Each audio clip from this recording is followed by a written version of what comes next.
Welcome to Cybersecurity Fundamentals. Let's begin with a concise introduction to assets, vulnerabilities, threats, impact, likelihood, risk, and controls. Asset refers to any resource, information, or component that has value to an organization. Assets can be tangible or intangible. It is crucial to the organization's operations, which is why they need to be protected. Vulnerability refers to a weakness in asset, which will be used by threat to cause harm to the asset. Threats is what the asset needs to be protected from. Impact is the consequence or damage to the organization if the threat exploits the vulnerability.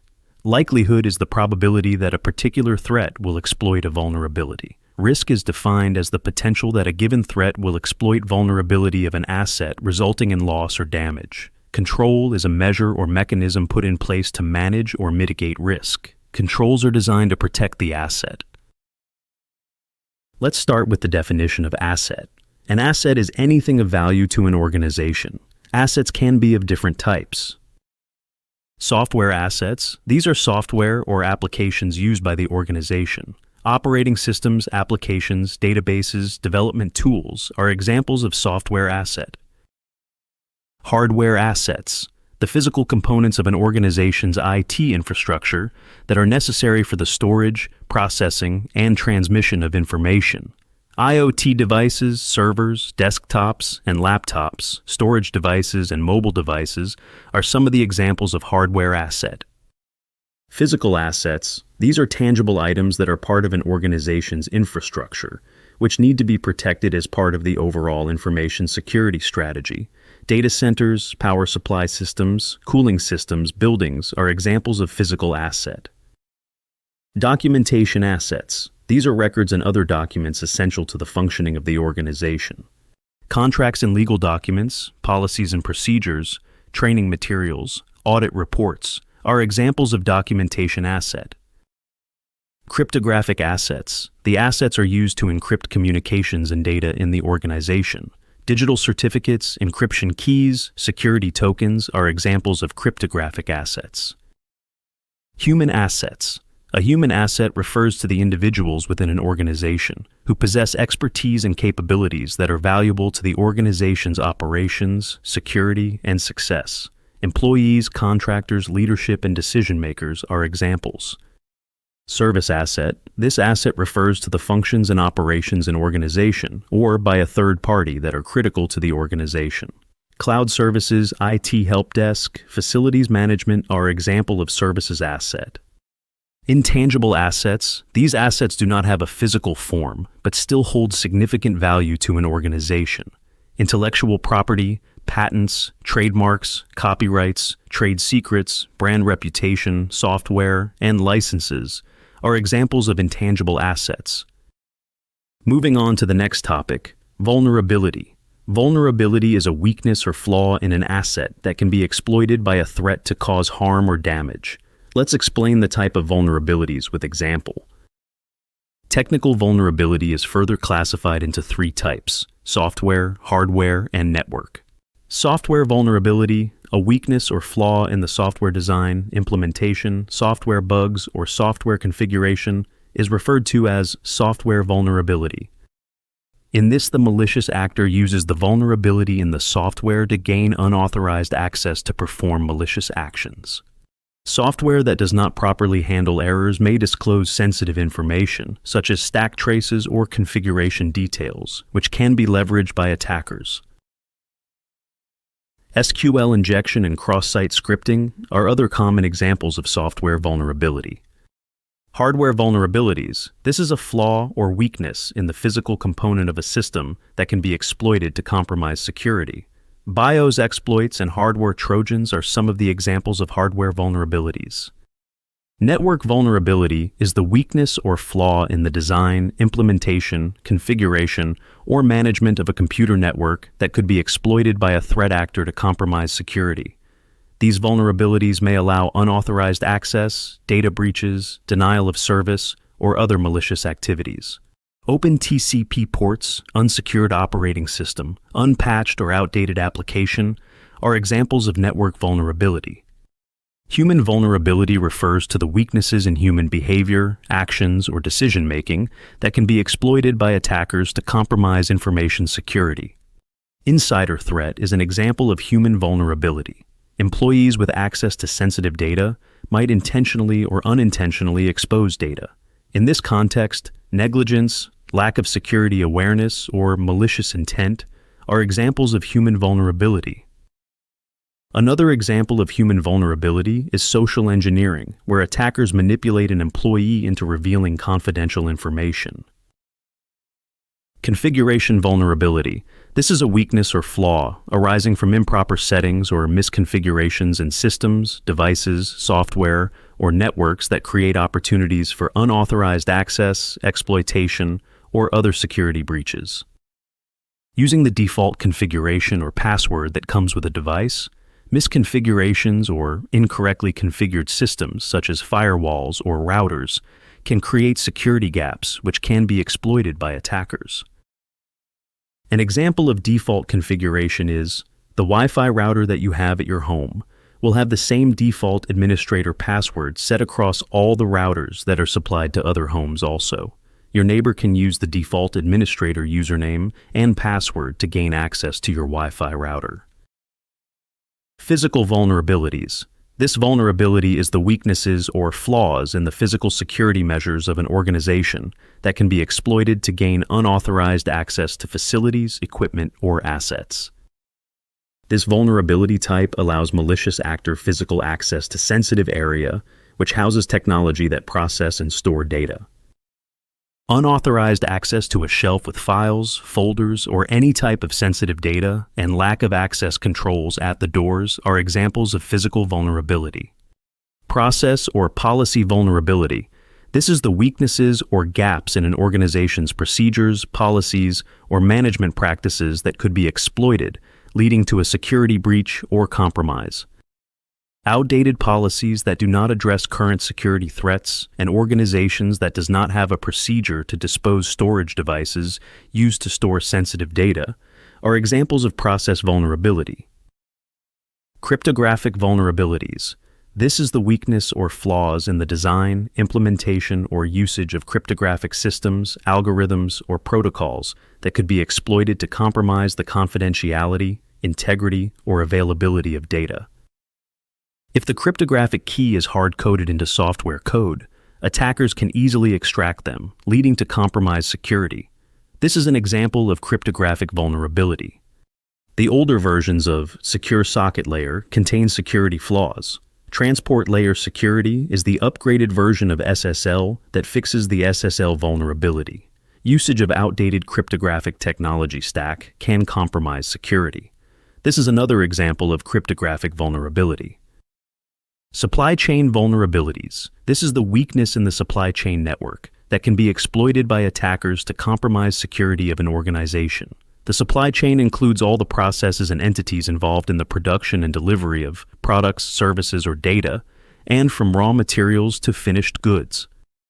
Many software products used by organizations rely on software components from third parties, such as open-source libraries or third-party APIs. Vulnerabilities in these components can become part of the overall system, exposing the organization to risks. Counterfeit or insecure products. Introduction of counterfeit hardware or poorly constructed software in the organization can lead to security breaches, failures, and operational issue.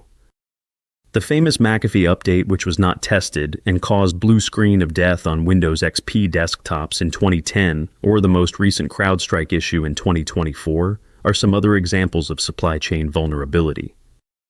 Zero-day vulnerability. This is a security flaw or weakness in software, hardware, or firmware that is unknown to the vendor or developer of the affected system that could be exploited.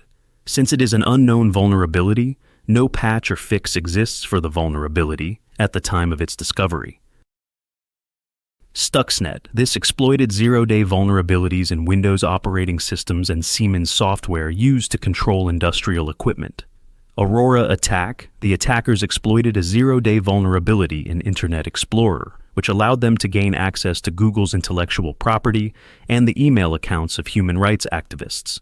These are some of the examples of zero-day vulnerability. Mobile and IoT vulnerability. This is the security flaw and weakness that are inherent in mobile devices, mobile applications, and IoT devices that can be exploited. With the increasing use of mobile and IoT technology in corporate environments, it introduces new challenges for information security.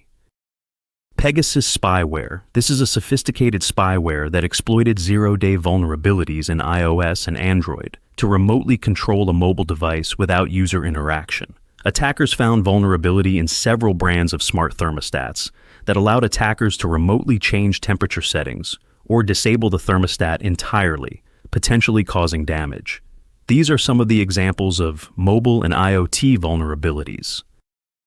Cloud computing vulnerability. This is the weaknesses or flaws in cloud systems, infrastructure, or configurations that can be exploited by cyber attackers. These vulnerabilities may arise from various factors, such as inadequate encryption, poor security configurations, insecure APIs, shared resources, and others. Cloud providers offer APIs to interact with cloud services. If these APIs are poorly designed or not secured, they can be exploited by attackers to manipulate cloud services. Improperly configured cloud storage, allowing public or unauthorized access to sensitive data, are examples of cloud vulnerability. Legal and regulatory vulnerability. This is the potential risks arising from the failure to comply with legal, regulatory, or contractual obligations related to information security. This vulnerability can expose organizations to lawsuits, fines, and reputational damage.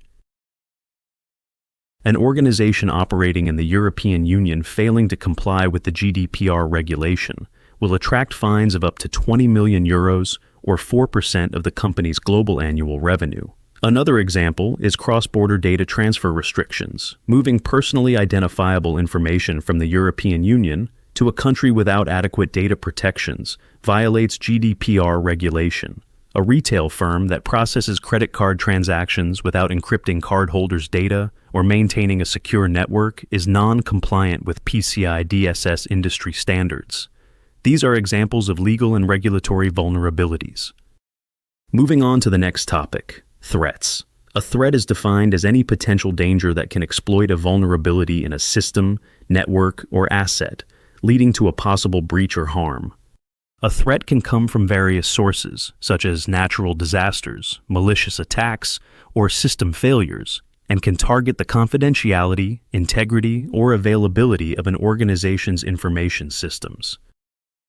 The different types of threats are natural threats, human threats, technical or technological threats, physical threats, environmental, supply chain threats, operational threats, legal and regulatory threats. These were covered in the vulnerability section, and let's jump right into risk. Risk is defined as the potential for loss, damage, or harm to an organization's assets as a result of a threat exploiting a vulnerability. The relationship between threat and vulnerability is critical in understanding risk. A threat targets a vulnerability to cause harm or disruption. Without a vulnerability, a threat cannot materialize. Likewise, without a threat, a vulnerability may not lead to any negative consequences. Moving on to the next topic, controls. It is a measure or mechanism put in place to manage or mitigate risk to assets. These controls can be categorized in various ways, such as by their function, implementation, nature, and timing. Control types by function. There are 6 controls which are categorized by function. Preventive controls. These are security measures designed to stop or deter unauthorized actions or security violations before they occur. Examples of preventive controls are user authentication, passwords, biometrics, and role-based access control to limit or restrict access, firewalls that block unauthorized network traffic, intrusion prevention systems to detect and block suspicious activities in real time, encryption that protects data from unauthorized access or modification. Physical security controls like locks, guards, and surveillance systems that prevent physical access to sensitive areas. Security policies and procedures that enforce organizational security standards and rules. Detective controls. These are security measures that are designed to detect and identify security violations, threats, or suspicious activities after they have occurred. Examples of preventive controls are intrusion detection systems. This monitors network or system for malicious activities or policy violations. Intrusion detection systems can be either host-based or network-based. Audit logs and monitoring, regularly reviewing and analyzing these logs helps in detecting unauthorized access or abnormal behavior. File integrity monitoring. This tracks changes in critical system files and configurations, alerting when unauthorized modifications occur. Antivirus software with reporting. While antivirus software primarily functions as a preventive control, its reporting and alert features serve as detective controls by identifying when malware has been detected. Access reviews, periodic review of access controls, permissions, and user accounts to ensure that unauthorized changes or inappropriate access rights are detected. Corrective controls. These are measures implemented to fix the security gap after a security incident has occurred or after a vulnerability has been identified. The controls must ensure that similar incidents do not happen again. Examples of corrective controls are patch management, applying patch to fix vulnerability discovered after an attack. Incident response, procedures and actions taken after detecting a security breach to contain the damage, followed by root cause analysis and corrective actions. Password resets, forcing password resets after a security incident that compromised the administrative account.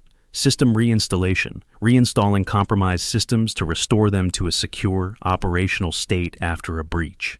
Anti-malware removal tools, use of malware removal tools to clean infected systems after malicious software is detected. Auditing and logging, analyzing logs to identify the root cause of incidents, and applying measures to prevent future incidents. Firewall rule changes, modifying firewall configurations after detecting an unauthorized access or attack to prevent future occurrence. Deterrent controls. These are type of security control that aims to discourage or prevent malicious actions by instilling fear of consequences or making it difficult to perform harmful actions. Deterrent controls do not prevent actions, but influence the attacker by making them think twice before proceeding. Examples of deterrent controls are legal warnings, posting legal notices about penalties for unauthorized access or breaches. Warning signs, visible signs around sensitive areas or systems. Warning of the legal or disciplinary consequences of unauthorized access. Surveillance cameras, the mere presence of cameras can discourage unwanted behavior. Compensating controls. This is the security measure or control implemented as an alternative to a primary control when the primary control is not a feasible option or fully effective. Examples of compensating controls are if physical security control on the data center is inadequate and storage devices are accessible by the malicious user, encryption of data ensures that the data remains protected. If patching of a server cannot be done immediately due to operational constraints or risk of downtime, the organization can implement advanced intrusion detection and prevention system on the server to monitor and prevent exploitation attempts till the server is patched. Recovery controls. These controls focus on restoring systems and data after a security incident or failure. The primary goal is to make the data available and to bring the systems back to normal functioning as quickly as possible. Examples of recovery controls are backup and restore systems, regular automated backups of critical data and systems using solutions like VM or Acronis. Redundant systems, deploying redundant power supplies, network links, disk arrays, and servers to ensure that failure of one component doesn't cause downtime or data loss. Load balancing, automatically switching to a secondary server or balance traffic between servers in case one fails. Data replication, using real-time data replication techniques such as synchronous or asynchronous replication to ensure that data stored in one location is replicated to another, geographically distant location. Next is the control types by implementation. They are the administrative, technical, and physical controls. Administrative controls, also known as management controls. These are policies, procedures, and guidelines that are established to ensure the proper and secure functioning of an organization. Examples of administrative controls are security policies. These outline an organization's security objectives and the strategies to achieve them. Guidelines. These are recommendations or best practices on how security measures are implemented. Standards. These are mandated rules or requirements to maintain consistency and security across systems. Procedures. These are step-by-step instructions for implementing security standards and guidelines. Technical controls, also known as logical controls, refer to the security mechanisms that use technology to enforce security policies and manage risks. These controls are implemented through hardware, software, and firmware to protect data and information systems. Examples of technical controls are access control mechanisms such as passwords, biometric authentication, and multi-factor authentication. Encryption, it ensures that data is protected from unauthorized access, both at rest and in transit. Firewalls, this helps to control and filter network traffic to and from a system. Physical controls, these refer to security measures that are designed to prevent unauthorized physical access to resources, such as buildings, data centers, and hardware systems. Examples of physical controls are barriers that prevent or deter access to sensitive areas, gates to control entry points for authorized personnel, locks, mechanical or electronic locks to control access to secure areas. Next is the control type by timing. These controls focus on when the control takes effect. They are real-time and periodic controls. Real-time controls, they act instantly to block or mitigate threats as they occur. Examples are intrusion prevention systems, antivirus with real-time protection. Periodic control, these controls or measures are implemented at specific intervals to assess security or maintain systems. Examples are regular audits, scheduled vulnerability scans, user access reviews. Next security concept is the principle of least privilege. It states that users, systems, and applications should be given minimum level of access or permission necessary to perform their job functions or tasks. This principle is aimed at reducing the risk of unauthorized access to sensitive information or systems. Example of principle of least privilege is a developer is working on HR module of an application. Using the principle of least privilege, we only provide access to the HR codebase for which the developer is responsible, and not for the sales module. If the developer's account is compromised, the attacker cannot access or modify the sales codebase, reducing attack surface to HR codebase. Just-in-time access. This is a strategy that aligns with the principle of least privilege by further limiting access to resources. It is a practice where access is granted only for a specific period, only when they are needed, and then revoked automatically once the task is completed. This approach helps to minimize the exposure of sensitive resources. Next security principle is defense-in-depth. It involves using multiple security controls at different layers to protect data and information systems. The different layers in defense-in-depth are physical network, perimeter, endpoint or host, identity and access management, application, data, human, operational, administrative, disaster recovery, and business continuity planning. Security controls at each of these layers work together to create a comprehensive security posture, providing multiple barriers to protect the organization from various attack vectors. An example of defense-in-depth is, you have a web server that is running your e-commerce website.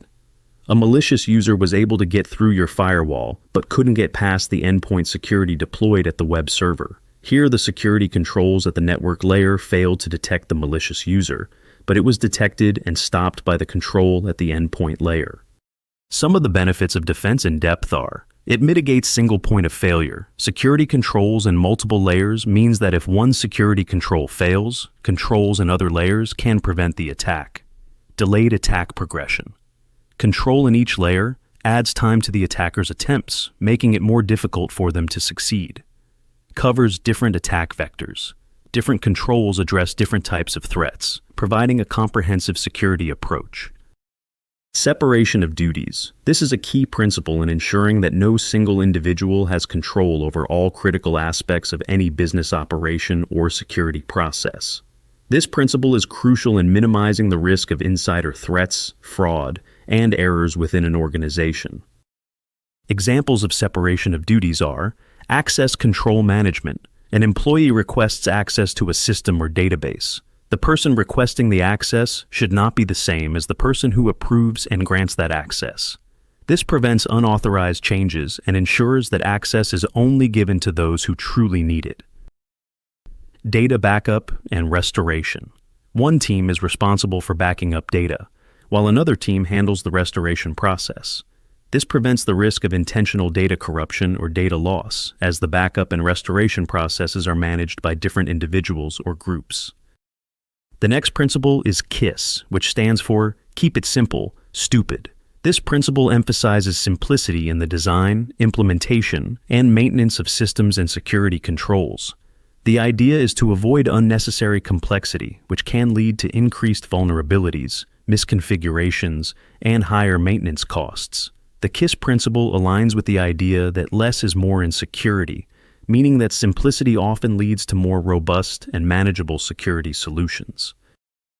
An example of KISS is, having a complex password offers better security, they can also be difficult to remember. It's important to balance complexity with usability to prevent users from resorting to insecure practices like writing down passwords or using the same password across multiple sites. Another example of KISS is you buying a cycle valued at $100 and you spend another $10 for a U-lock to secure your cycle. In this scenario, using a $10 lock for a $100 asset is a simple and effective measure that addresses the risk without overspending. Now, let's say you are buying a U-lock with a fingerprint scanner costing $50 to protect the cycle. The fingerprint scanner on the locks needs to be cleaned and dust-free for it to work, making it complicated, vulnerable to battery failures, and less effective than a $10 lock. The next security principle is secure by design. It means that security controls and measures are factored early on while developing an application or designing a solution architecture, and not as an afterthought. An example of secure by design is implementing input validation on all user inputs to prevent SQL injection attacks in the design phase, treating all user inputs as untrusted, and using parameterized queries or stored procedures.